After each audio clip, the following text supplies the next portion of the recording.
Bienvenue dans la chronique politique avec notre chroniqueur Agapit Napoléon Mafourican. Bonjour. Bonjour Lali, bonjour Christian, bonjour à tous nos téléspectateurs et à toutes nos téléspectatrices. Voilà, bonjour à vous, bienvenue sur ce plateau. On va parler ce matin de la fermeture des frontières du Nigeria avec ses voisins. On va voir un peu ses implications. Et justement, en tant que chroniqueur, analyste politique, quelles sont les implications de cette fermeture des frontières? D'abord, le titre de la chronique de ce matin, c'est Vivre sans le Nigeria. Vivre sans le Nigeria voudrait simplement dire tout que le Bénin, petit pays voisin du Nigeria, le Niger, grand pays, voisin du Nigeria, le Cameroun, plus ou moins grand pays voisin du Nigeria, un certain nombre de pays donc autour du Nigeria subissent, le Bénin et le Nigeria notamment, les affres donc de la fermeture des frontières. Cela donne lieu à beaucoup de commentaires. Peut-être quelques vagues de panique au sein des commerçants, de certaines populations qui sont habituées à vivre, donc à communier avec le Nigeria, le grand voisin, qui est évidemment un grand pays, un grand marché également. Donc il offre de grandes opportunités un peu à tous les citoyens des pays limitrophes. Le problème est que, à force de se lamenter et d'inventer des scénarios plus ou moins rocambolesques, ou d'inventer des mesures qui n'ont jamais existé, comme du genre le Nigeria menace de couper l'énergie du Bénin. Oui, bien sûr. Donc à force d'inventer des histoires comme ça, on risque de se prendre une peur panique. Ce qui n'est pas nécessaire. C'est d'autant pas nécessaire qu'il est possible de vivre sans le Nigeria. Comment? Absolument, il est possible de vivre sans le Nigeria. On a déjà vécu sans le Nigeria dans les annales de l'histoire. C'est une sorte de répétition de l'histoire. Et comme disent certains, l'histoire peut être têtue. Oui. C'est déjà en 1983, lorsque c'était le moment des crises du pétrole et déjà, le Nigeria avec ses petits problèmes déjà. Et dans l'analyse, on estimait peut-être que c'est passé le pétrole trop ouvert et offrait plus d'occasions à des étrangers qui utilisaient des produits de contrebande, qui noyaient le marché intérieur nigérien, qui ne permettaient pas à l'économie de décoller.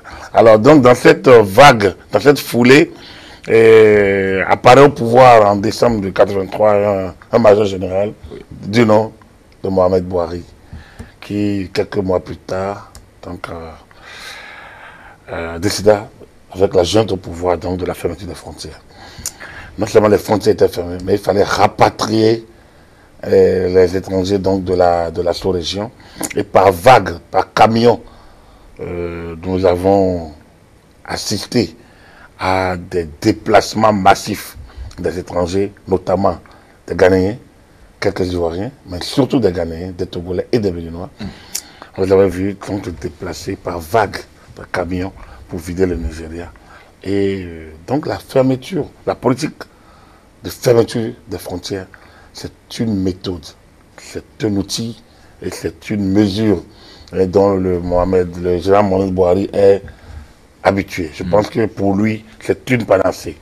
C'est un homme dur. C'est un militaire droit, comme on le dit dans ses bottes. C'est quelqu'un de ferme et qui certainement tente de redresser un certain nombre de choses au Nigeria aujourd'hui. Mais vous savez, comment dire, les États n'ont pas d'amis, ils n'ont que des intérêts. Je pense que comme on ne change pas une méthode qui marche, peut-être le major général Bouhari, aujourd'hui arrivé au pouvoir par les urnes, a estimé qu'il y avait plus de risque d'être destitué comme il le fut en 85-86 par Ibrahima Babangida, qui lui a en 85-86 par Ibrahima Babangida, voilà, qui lui a repris ce pouvoir-là. Toujours aussi un général qui lui a repris ce pouvoir et qui a instauré une politique plus ou moins souple en la matière. Donc aujourd'hui, un peu le scénario, 35 ans après, ça reprend. Et nous nous retrouvons dans une situation où tout le monde s'interroge qu'est-ce qui va se passer. Non, ce qui va se passer est tellement simple. Je pense qu'il est important que le Bénin reprenne confiance en lui-même. Nous avons des potentialités, nous avons un climat qui est favorable. Le pays est peut-être petit, du point de vue consommation, mais on peut développer de nouvelles approches d'échange avec l'Interland. Si bien que la facilité géographique du Nigeria, qui nous a permis peut-être de ne pas trop réfléchir à la politique, à une politique purement d'échange, notamment avec des voisins beaucoup plus accessibles comme le Niger, oui, le Burkina, le Mali. C'est l'occasion peut-être de développer, et aussi c'est l'occasion peut-être de maîtriser de manière officielle, plus ou moins, ce flux de contrebande qui ne permet même pas à notre économie de prospérer. Parce que c'est-à-dire que nous écoulons des produits frauduleusement, nous les écoulons de toute façon. Oui. Donc en termes d'écoulement, donc en termes de revenus, il y en avait qui entraient des devises, donc qui avaient des revenus, et qui peut-être en écoulant achètent également des produits nigérians qui ramènent. Donc il y a des échanges informels qui alimentaient l'économie et qui de peu au prou n'étaient pas si négatifs. Lorsqu'on est en microéconomie de manière... Ici maintenant nous sommes dans des grandes dynamiques et en la matière, je pense que le Bénin, tout en condamnant quand même cette politique de protectionniste de notre temps, fermer ses frontières, oui, de manière à ses voisins, se manquer d'égards à eux. Mais bon, alors que là, c'est à ces protocoles. Exactement, et nous parlons de marché commun africain. Oui. Nous parlons de monnaie africaine. C'est ça. Donc, des échanges commerciaux. Voilà, donc c'est bizarre. Oui. C'est bizarre, mais bon, les États négocient. Il y a beaucoup de diplomatie, il y a une diplomatie qui est en place, c'est pas un nombre de... Mais il est important que ceux qui se réjouissent de cette situation se calment. Parce que sur les réseaux sociaux, dans certains écrits, on a l'impression que certains sont heureux de la situation. Parce que comme nous politisons tout, mais il est possible de vivre sans le Nigeria. Vivre sans le Nigeria, c'est prendre conscience de sa petitesse en termes de marché. C'est prendre conscience de la vulnérabilité que nous avons, qu'à chaque fois dès que ça touche au Nigeria, ça pète au Bénin, c'est pas normal. Vous savez, rien que regardez simplement, l'indicateur majeur de cette affaire, c'est l'essence de contrebande. Mais comment se fait-il que nous nous approvisionnons parce que le marché du Nigeria, mais à chaque fois que ça touche au Nigeria, le prix de l'essence flambe au Bénin. Oui. Et donc, nos stations peinent à faire la réplique. Oui. Heureusement avec les mesures prises, peut-être pas anticipation par le gouvernement, on n'a pas connu de longues files cette année. Oui. C'est-à-dire les prix ont flambé, mais l'essence circule normalement surtout les stations servent, notamment les stations privées. Donc, c'est déjà un pas que nous avons fait. Il est possible de vivre sans le Nigeria. Il faut prendre conscience que il faut d'abord en prendre conscience et développer certaines stratégies qui permettent de contourner ce voisin, de faire avec lui, s'il devient encore hospitalier, oui, et de l'oublier, s'il prend ses humeurs. Et comme des humeurs, il en a un peu partout, surtout ces propensions, ces velléités au niveau des grands États, au niveau des États puissants. Je suivre mon regard. Oui. Il est important que des États fragiles, des États comme les nôtres, au niveau citoyen, je veux dire, parce qu'au niveau politique, au niveau gouvernemental, les mesures il y a très peu d'échanges en fait directs avec le Nigeria. En réalité, comme je vous l'ai dit, l'impact macroéconomique n'est pas aussi visible, n'est pas aussi perceptible, et les effets de cette fermeture de frontières, oui, naturellement, pour un certain nombre de produits normaux qui circulent normalement, oui, ça, il y aura des faits, oui, parce que nous servons aussi, donc, nous avons des frontières, donc il y a naturellement des populations qui... Mais cela dit, c'est beaucoup plus au niveau de l'informel qu'il va falloir changer la mentalité et faire en sorte que le citoyen lambda se dise que ce n'est pas encore la catastrophe. Il faut que la diplomatie continue à travailler pour que les frontières soient rouvertes. Nous le souhaitons, nous l'espérons. Mais il est possible de vivre sur le Nigeria. Donc, il n'y a pas à s'alarmer non plus. Il y a à chaque jour se dire que le meilleur reste à venir.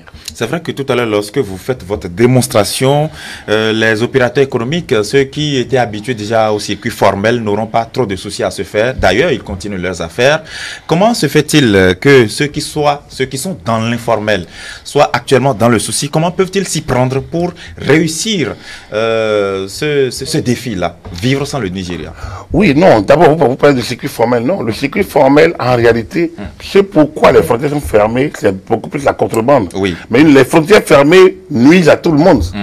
Les frontières fermées nuisent à tout le monde, surtout au niveau terrestre. Les frontières terrestres fermées empêchent même les flux normaux, les flux de marchandises, par voie terrestre. Cela dit, c'est vrai que l'influence, l'impact et la densité, enfin, en termes de quantitatif, ce n'est pas déterminant. Hein, quand vous lisez le temps, Bénin, le temps entrepôt un travail de laboratoire à l'arrêt de John Higuet, un très vieux texte déjà, hein, on peut commencer par le dire, ça fait déjà plus d'une décennie, près de 2 décennies, hein, Bénin, le temps entrepôt, et beaucoup d'autres écrits qui ont suivi. Vous comprendrez que l'impact, ce que nous tirons le plus, hein, de la proximité d'avec le Nigeria, c'est la contrebande. C'est-à-dire que c'est les échanges, mais de grands échanges, hein, en termes de contrebande. Ça circule, ça fait les frontières sont poses, ça va, ça vient, ça échappe, ou ça collabore, hein, avec les circuits officiels, mais ça ne rentre pas dans les caisses de l'État. On ne peut pas quantifier, on ne peut pas qualifier. À la limite, on peut estimer. Et en termes d'estimation, ce n'est pas peu, en termes de devises. Donc, il y a effectivement un marché nigérien à avoir.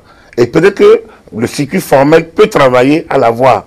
Mais écoutez, pourquoi, la question ne s'est pas posée, c'est pas pourquoi nous n'achetons pas le pétrole, l'essence du Nigeria, alors que la contrebande nous permet que la différence de prix soit jusqu'à 200 francs CFA, soit quelque chose de 40%, 45%. Mais le problème est que quand ça rentre dans le circuit formel, même au Nigeria, les prix ne sont pas si avantageux que ça. Et que le taux de change de Naira, quand on rentre dans le marché officiel, hein, n'est pas aussi faible, n'est pas aussi favorable à tout sorte d'échange. Donc, c'est pour vous dire que en réalité, il y a un certain nombre de complexités dans cette cohabitation entre les pays comme le Bénin, le Niger et le Nigeria, et que lorsque vous enlevez la contrebande, le canal officiel peine à se maintenir en place parce que simplement le Nigeria lui-même aussi est une complexité. Et à l'intérieur, il y a d'autres dynamiques qui ne sont pas totalement favorables aux échanges, et notamment avec les voisins. Cela dit, oui, ceux qui souffrent beaucoup plus aujourd'hui de la situation, c'est ceux qui sont dans l'informel. Oui, parce que c'est des grands circuits. Est-ce que tout est perdu? Non, il y en a toujours un qui arrive, mais cela dit, avec les mesures prises au niveau de la frontière, au niveau des frontières nigériennes, le renforcement d'un certain nombre de contrôles, pas hélicoptère, pas contrôle sécuritaire, c'est vrai que ça donne beaucoup de fil à retordre. Ça donne beaucoup de fil à retordre. Et là encore, je me dis, un peuple qui se veut grand, un peuple qui se veut libre, un peuple qui se veut souverain, se donne les moyens de l'être. Je pense que nous devons nous révolter favorablement, de manière positive. Se révolter, c'est prendre conscience, comme je vous l'ai dit, de notre petitesse, du fait que nous sommes un tout petit voisin, mais que nous sommes grands parce que nous avons les mêmes capacités que le Nigeria. Et lorsque c'est dans l'adversité que se décuplent les forces, c'est dans l'adversité que vous cherchez les réponses à vos problèmes. Il est possible de vivre sans le Nigeria, même si nous souhaitons que les frontières s'ouvrent.